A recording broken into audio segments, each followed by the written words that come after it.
Story talkies ரசிகர்களுக்கு வணக்கம். வாங்க லஞ்ச் நிகழ்ச்சிக்கு போகலாம்.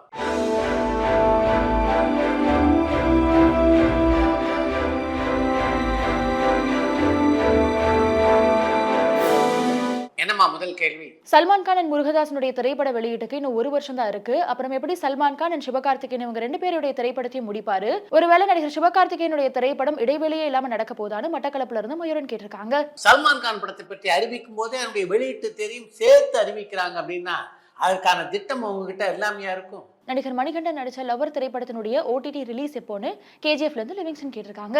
மணிகண்டன் நடித்த லவர் திரைப்படம் இந்த மாதம் 27ஆம் தேதி அன்று டிஸ்னி ஹாட்ஸ்டார் OTT தளத்திலே வெளியாக இருக்கிறது. இப்ப இருக்க இசையமைப்பாளர்கள்ல எலக்ட்ரானிக் இசையை பயன்படுத்துறவங்க யாருன்னு பெங்களூர்ல இருந்து சத்யசீலன் கேட்டிருக்காங்க.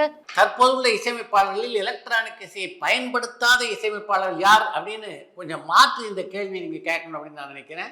இப்போதுள்ள இசையமைப்பாளர்களில் எல்லோருமே எலக்ட்ரானிக் இசையை பயன்படுத்தி கொண்டுதான் இருக்கிறார். மிஷன் சாப்டர் 1 எந்த OTTல ரிலீஸ் ஆகும் அண்ட் எப்போ ரிலீஸ் ஆகும்னு சொல்ல முடியுமான்னு வெள்ளூர்ல இருந்து செந்தில்குமார் கேட்டிருக்காங்க. மிஷன் சாப்டர் 1 திரைப்படத்தை பொறுத்தவரையிலே அந்த படம் எப்போது OTT தளத்தில் வெளியாக இருக்கிறது என்பதை பற்றி அந்த படத்துடைய கதாநாயகனான அருண் விஜய்க்கே தெரியல அப்படின்னும் போது என்னால் எப்படி அதை சொல்ல முடியும்? நடிகர் மைக் மோகனை நீங்க எப்போ கடைசியா சந்திச்சீங்க அண்ட் அவர் சாய்பு சித்ரா நிகழ்ச்சியில எதிர்பார்க்கலாமான்னு பாலக்கோட்ல இருந்து சங்கர் கேட்டிருக்காங்க. நடிகர் மோகனை நான் சந்தித்து 2 மாதங்களுக்கு மேலாயிற்று. ஆனால் ஒரு 15 நாட்களுக்கு முன்னால கூட அவரோட தொலைபேசியிலே நான் பேசினேன்.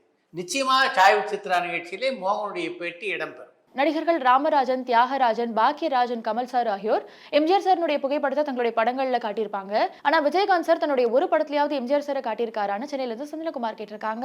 விஜயகாந்தனுடைய திரைப்படங்களிலே எம்ஜிஆர் படங்கள் இடம்பெற்றிருக்கின்றனவா என்று நான் கூர்ந்து கவனித்ததில்லை. ஆனா விஜயகாந்தை பொறுத்தவரைக்கும் எம்ஜிஆருடைய தீவிர விசுவாசி அவர் அப்படின்றதுனால நிச்சயமாக எம்ஜிஆருடைய படம் அவருடைய திரைப்படங்களில் இடம்பெற்றிருக்கும் என்பது என்னுடைய நம்பிக்கை. ஜேசன் சஞ்சய் இயக்குற திரைப்படத்துல துருவன் அதித்தி 2 பேரும் சேர்ந்து நடிக்க போறதா வர தகவல்கள் உண்மையான தோரணமலையில இருந்து சின்பகராமன் கேட்டிருக்காங்க.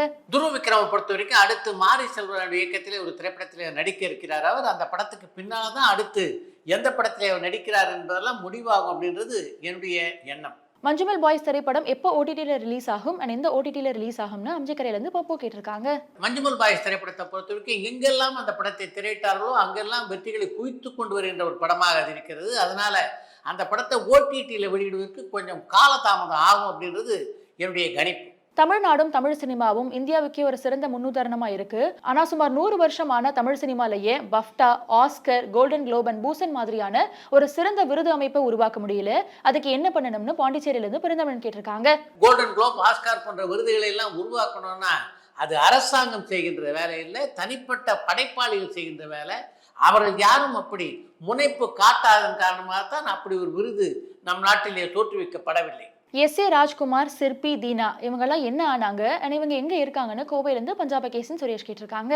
தீனா திரைப்படங்களுக்கு இசைமிக்கின்ற முயற்சியில் இப்ப இருக்காரா அப்படின்னு எனக்கு தெரியல. ஆனா சிற்பி என்னோடு தொடர்ந்து தொடர்பில் இருக்கிறார். அவர் 2-3 திரைப்படங்களுக்கு இசையமைப்பதற்கான பணிகளில் ஈடுபட்டிருக்கிறார். அதே மாதிரிதான் ராஜ்குமாரும் திரைப்படங்களுக்கு இசையமைப்பதற்காக கடும் முயற்சிகளை மேற்கொண்டு வருகிறார். லெட்ஸ் கெட் மேரிட் திரைப்படத்தினுடைய தோல்வியினால தான் MS தோனி திரைப்படங்களை தயாரிக்கிறத நிறுத்திட்டாரா அல்லது அவர் திரும்பவும் படங்களை தயாரிக்கிறதுக்கான வாய்ப்பு இருக்கா? அவர் முன்னணி இயக்குநர்களை வச்சு படங்களை தயாரிக்கலாம் இல்லையா? இதை பத்தி உங்களுடைய கருத்து என்னன்னு திருநெல்வேலியிலிருந்து கண்ணன் கேட்டிருக்காங்க. LGM படத்தினுடைய தோல்வி காரணமாக MS தோனி பட தயாரிப்பையே நிறுத்தி விட்டதாக சொல்ல முடியாது. ஆனாலும் அந்த படம் வெற்றி பெற்றிருந்தால் இன்னும் கொஞ்சம் உற்சாகமாக பட தயாரிப்பில் அவர் ஈடுபட்டிருப்பார். அந்த படம் வெற்றி பெறலைனாலும் நிச்சயமாக அவர் தொடர்ந்து பட தயாரிப்பில் ஈடுபடுவார், அது நிச்சயம். தயாரிப்பாளர் தனஞ்சயன் சாரனுடைய கிருஷ்ணன் பஞ்சு அண்ட் பஞ்சு அருணாச்சலம் சாரனுடைய ஆவண படங்களை எங்க பார்க்கலான்னு மலேசியால இருந்து சங்கர் கேட்டிருக்காங்க. கதாசிரியரும் தயாரிப்பாளருமான பஞ்சு அருணாச்சலத்தை பற்றி தனஞ்சயன் உருவாக்கிய அந்த டாக்குமெண்ட்ரி திரைப்படம் இப்ப பிளாக் ஷீப் யூடியூப் தளத்திலே காண கிடைக்கிறது. அதில் நீங்க பார்க்கலாம். கிருஷ்ணன் பஞ்சு ரிட்டையர்களை பற்றிய டாக்குமெண்ட்ரியை பொறுத்த வரைக்கும் அது அந்த குடும்பத்தினரிடம் தான் இருக்கிறது. இன்று வரையிலே அவங்க யூடியூப் தளத்திலோ அல்லது OTT தளத்திலோ அதை வெளியிட்டதாக தெரியல. தமிழ் சினிமால உலகநாயகன் கமல்ஹாசன் சாரை தவிர வேற எந்த ஆர்டிஸ்டுக்கெல்லாம் 60 வயசு தாண்டின சினிமா எக்ஸ்பீரியன்ஸ் இருக்கு சார்னு சென்னையில இருந்து கௌஷிக் கேட்டிருக்காங்க. கமல்ஹாசனை போல 60 ஆண்டுகளை தாண்டி இந்த சினிமா உலகிலே பயணிக்கின்ற கலைஞர்கள் அப்படின்னா குமாரி சச்சுவை சொல்லலாம், குட்டி பத்மினியை சொல்லலாம். தமிழ்ல இப்பெல்லாம் டப்பிங் நல்லாவே இருக்க மாட்டேங்குது. இதுக்கு காரணம் இப்பெல்லாம் புதிய டப்பிங் கலைஞர்களை தேர்வு பண்ணாம இருக்கிறதா அல்லது தகுந்த வசனங்களை எழுதாம இருக்கிறதா இதுக்கான காரணமானு கோவையிலிருந்து விக்னேஷ் கேட்டிருக்காங்க. இப்போதுள்ள மொழி மாற்ற படங்கள் சிறப்பாக அமையலைன்னா அதுக்கு புதிதாக டப்பிங் கலைஞர் வராதது காரணம் அல்ல, யார் அந்த பணியை மேற்கொள்கிறார்களோ அவர்கள் அதிலே கவனம் செலுத்தாததான் காரணமாக இருந்திருக்க முடியும். டப்பிங்கை பொறுத்த வரைக்கும் அது ஒரு உன்னதமான கலை, அதே நேரத்தில் மிகுந்த விழிப்புணர்வோடு நுணுக்கமாக செய்ய வேண்டிய ஒரு பணியும் கூட. பரதநாட்டியத்தை முறையா கத்துக்கிட்டு அரங்கேற்றம் பண்ண நடிகர் ஜெயம் ரவியை வச்சு இந்த காலகட்டத்துக்கு ஏத்த மாதிரி ஒரு சலங்கை ஒலி திரைப்படத்தை எடுத்தா நல்லா இருக்கும்னு நான் நினைக்கிறேன். இதை பத்தி உங்களுடைய கருத்து என்னன்னு பாண்டிச்சேரியில இருந்து பெருந்தவன் கேட்டிருக்காங்க. நீங்கள் சொல்லியிருப்பது ஒரு நல்ல யோசனை தான். சரியான படைப்பாளி அப்படிப்பட்ட ஒரு பாத்திரத்தை உருவாக்கி ஜெயம் ரவிக்கு தந்தார் என்றால் நிச்சயமாக அந்த பாத்திரத்திலே வெற்றி பெறக்கூடிய நடிகர் தான் ஜெயம் ரவி. நெஞ்சம் மறப்பதில்லை அண்ட் யார்னி ஆகிய திரைப்படங்களை தவிர 1950 and 60களில் தமிழ்ல வேற ஏதாவது ஹாரர் திரைப்படங்கள் வந்திருக்கா? அண்ட் அந்த படங்களுக்கு வரவேற்பு எப்படி இருந்துச்சுன்னு வடபழனில இருந்து ஜெயச்சந்திரன் கேட்டிருக்காங்க. 50களிலும் 60களிலும் பெரிதாக ஹாரர் படங்கள் வந்ததாக எனக்கு தெரியல. லைக்கா தயாரிப்புல உருவான சந்திரமுகி பார்ட் 2 திரைப்படத்துல 430 காட்சிகள் காணாம போனதா இயக்குனர் பி வாசு சொல்லியிருந்தாரு. இப்ப லால் சலாம் திரைப்படத்தினுடைய 21 நாள் ஷூட் பண்ண காட்சிகள் தொலைஞ்சு போனதா இயக்குனர் ஐஸ்வர்யா சொல்லியிருக்காங்க. லைக்கா நிறுவனம் ஏன் இவ்வளவு கேர்லெஸ்ஸா இருக்காங்க? இதை பத்தி உங்களுடைய கருத்து என்னன்னு யாழ்ப்பாணத்தை ஜானி கேட்டிருக்காங்க. ஒரு திரைப்படத்திலே 430 ஷாட்கள் காணாமல் போனது என்பதை கூட தற்செயலாக எடுத்துக்கொள்ளலாம். ஆனால் தொடர்ந்து அது போன்ற நிகழ்ச்சிகள் நடைபெறுகிறது என்றால் நிச்சயமாக அதை யார் கையாளுகிறார்களோ அவர்கள் கொஞ்சம் அஜாக்கிரதையாக இருந்திருக்கிறார்கள் என்றுதான் அர்த்தம். இனியாவது லைக்கா புரொடக்ஷன் நிறுவனத்தில் இது போன்ற விஷயங்களில் தீவிர கவனம் செலுத்துவது அவருடைய நிறுவனத்துக்கு நல்லது. ஸ்டுடியோ கிரீன் பாம்பேல ஒரு அலுவலகத்தை தொடங்கி இருக்காங்க. அங்க நேரடி ஹிந்தி திரைப்படங்களை அவங்க தயாரிக்க இருக்காங்களா, அல்லது நடிகர் சூர்யா ஹிந்தியில நடிக்கிற கர்ணா திரைப்படத்தையும் அவங்க தான் தயாரிக்கிறாங்களா, நடிகை ஜோதிகா நடிக்கிற எல்லா திரைப்படத்தையும் அவங்க தான் தயாரிக்க இருக்காங்களான்னு மட்டக்களப்புல இருந்து மயூரன் கேட்டிருக்காங்க.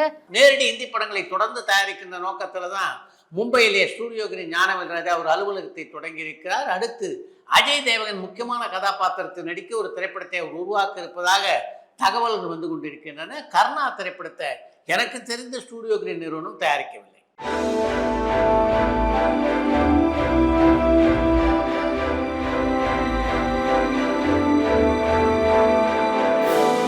சார், ஒரு படத்துல இடைவேளை விடுறது எந்த படத்துல இருந்து ஆரம்பிச்சாங்கன்னு சென்னையில இருந்து சந்திரகுமார் கேட்டிருக்காங்க. 1940ஆம் ஆண்டிலே வெளியான For Whom the Bell Tolls என்ற ஆங்கில படத்திலிருந்து தான் இன்டர்வல் விடுகின்ற முறை தொடங்கியது என்று ஒரு வலைதள குறிப்பு கூறுகிறது.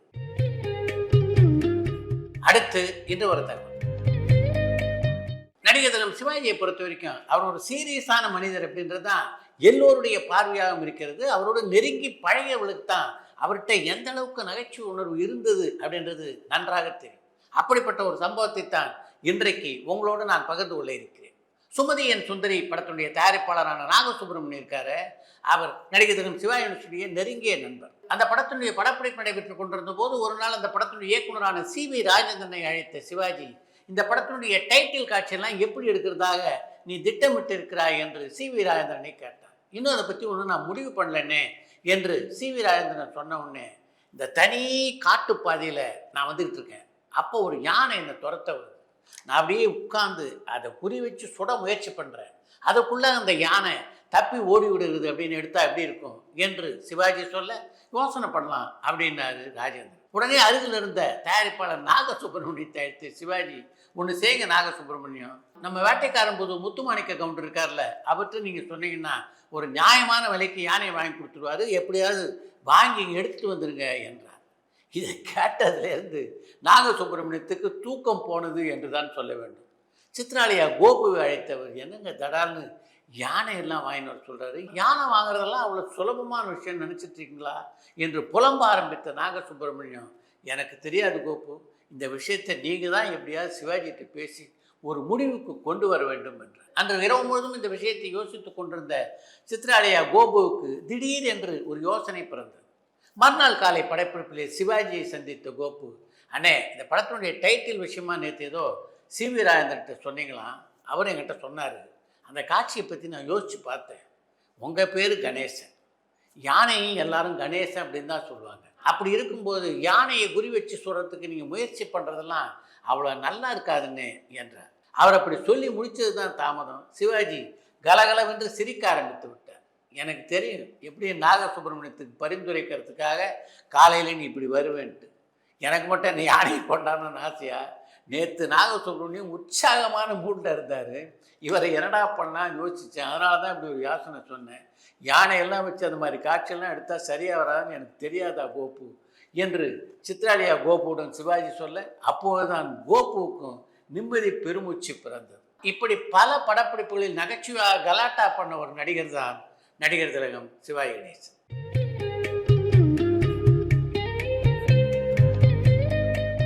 இத்துடன் இன்றைய லென்ஸ் நிகழ்ச்சி நிறைய பெறுகிறது. மீண்டும் அடுத்த லென்ஸ் நிகழ்ச்சியிலே சந்திப்போம். பரபரப்பான சினிமா செய்திகள், நட்சத்திரங்களின் பேட்டிகள், சினிமா வரலாறு ஆகியவற்றை பார்க்கவும் படிக்கவும் உங்களுக்கான இணையதளம் tourantalkies.co.